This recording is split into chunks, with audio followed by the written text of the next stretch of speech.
Welcome to Democracy Now!, democracynow.org, The War and Peace Report. I'm Amy Goodman. Legendary actor and comedian Bill Cosby has been charged with sexual assault. One of the nation's most powerful and wealthy entertainers, Cosby has long faced allegations he drugged and raped dozens of women in cases that stretch back decades. Many doubted Cosby would ever face criminal charges. But on Wednesday, authorities in Montgomery County, Pennsylvania, announced felony charges of aggravated indecent assault against Bill Cosby, stemming from an alleged 2004 attack. The indictment alleges Cosby urged Andrea Constand to take pills and drink wine until she was unable to move, after which he assaulted her. This allegedly came after Constand twice rejected Cosby's sexual advances. She reported the incident at the time, but the district attorney's office refused to bring charges, citing a lack of evidence. In the ensuing years, more than 50 women have come forward to accuse Cosby of sexual assault. On Wednesday, Andrea Constand's lawyer, Gloria Allred, spoke about the charges. Today, Bill Cosby was charged in Montgomery County, Pennsylvania, with aggravated indecent assault, a felony.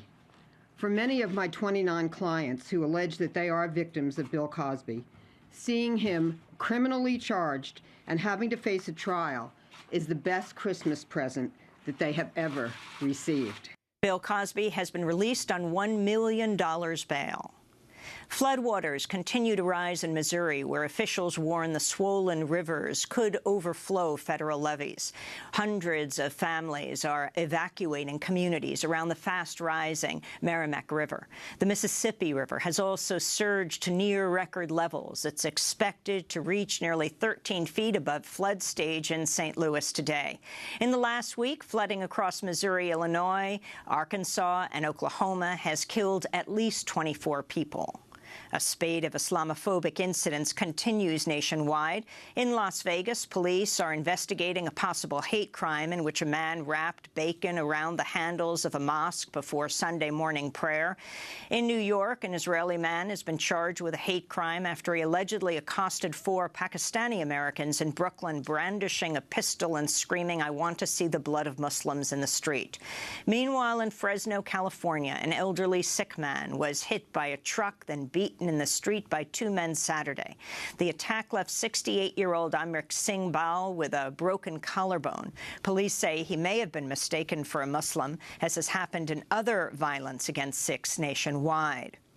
A recent study finds hate crimes against Muslim Americans in U.S. mosques have tripled since the attacks in Paris and San Bernardino, California. The Council on American Islamic Relations has reported more incidents targeting mosques this year than in any other year on record. Chicago Mayor Rahm Emanuel has announced new police reforms as he fends off calls for his resignation amidst continued protests over fatal shootings by officers. On Wednesday, Mayor Emanuel said he will order additional training and double the number of tasers from 700 to 1,400 to promote the idea that shooting is a last resort. The Chicago Tribune reports the police department already expanded the use of tasers in 2010, but the move did not reduce police shootings in the ensuing 5 years. Meanwhile, protesters have brought the call for Mayor Emanuel's resignation to the front steps of his North Side home, where they said the time to implement changes has expired. We had to bring our message to Rahm Emanuel's doorstep because I guess he didn't hear us. Right. I guess he haven't been listening. We've been protesting over a month and he's still in office. He doesn't understand that we're fed up. We're fed up with his leadership in Chicago, and he has to resign. Yeah. Right. Yeah. Everything that he's trying to do, now that the pressure is on him, should have been done 13 months ago. That's right. Should have been done 4 years ago. He could have even did it in April when he got back in office. But instead, he waited. He waited until we were fed up. So, Rahm Emanuel, you too far in the hole. You too far in the hole, and I don't think you can get back out. We need you to resign, and we need you to resign now. Daily protests also continue in Cleveland, Ohio, over a grand jury's decision not to indict the officers involved in the fatal shooting of 12-year-old Tamir Rice. On Tuesday, protesters blocked traffic by lying in the street outside the Justice Center in downtown Cleveland. A coalition of community groups is urging residents to vote against Cuyahoga County Prosecutor Tim McGinty in the upcoming 2016 election. Puerto Rico Governor Alejandro Garcia Padilla has confirmed the Commonwealth will default on some of its scheduled debt repayment on January 1st. Congress could have prevented a default, but passed on its opportunity earlier this month. On Wednesday, Garcia Padilla told reporters, quote, "We know that our creditors have spent a fortune lobbying against the people of Puerto Rico. Hedge funds have spent the last year aggressively lobbying against legislation granting Puerto Rico limited bankruptcy protection, similar to what's available for cities and municipalities inside the United States."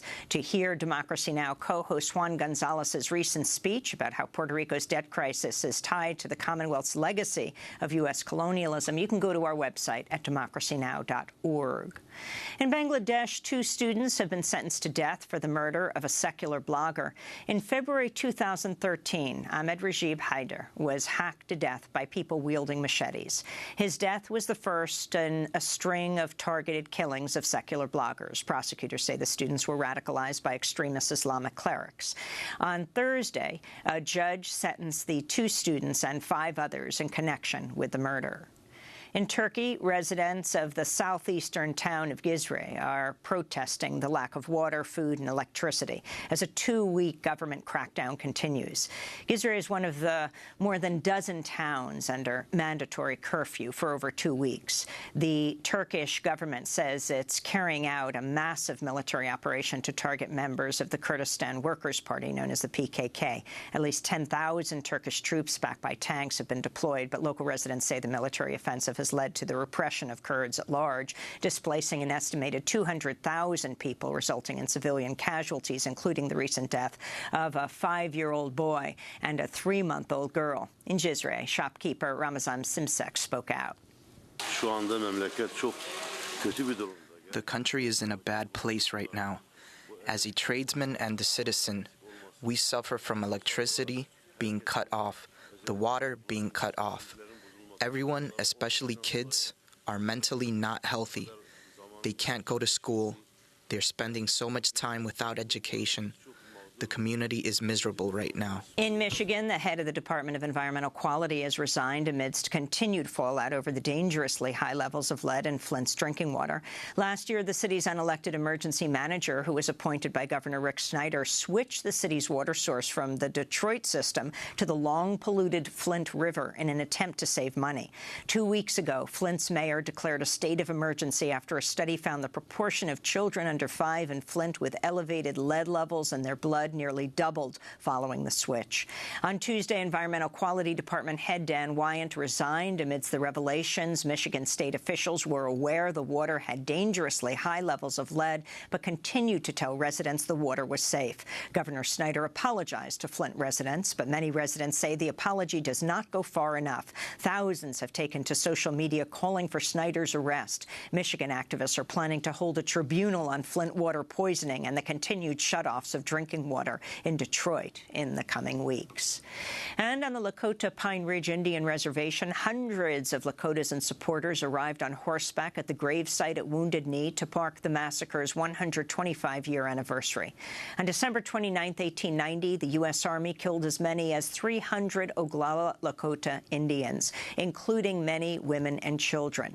The commemorative Chief Bigfoot Band Memorial Ride began more than a week ago when riders set out from Bridger, South Dakota. They traveled more than 150 miles on horseback until reaching Wounded Knee.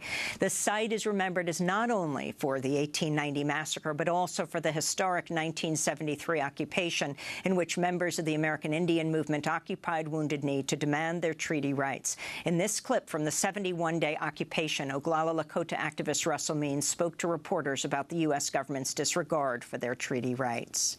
The United States government and its people have effectively isolated Indian people and filed away our treaties for over a century and more.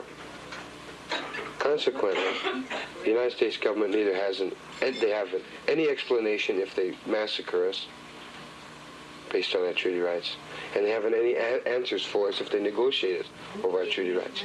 Right now, I imagine that in Washington, D.C., there's a heck of a lot of bureaucrats and White House personnel researching Indian treaties.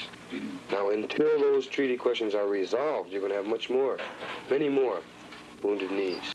The late AIM leader, Russell Means. And those are some of the headlines. This is Democracy Now!, democracynow.org, The War and Peace Report. I'm Amy Goodman.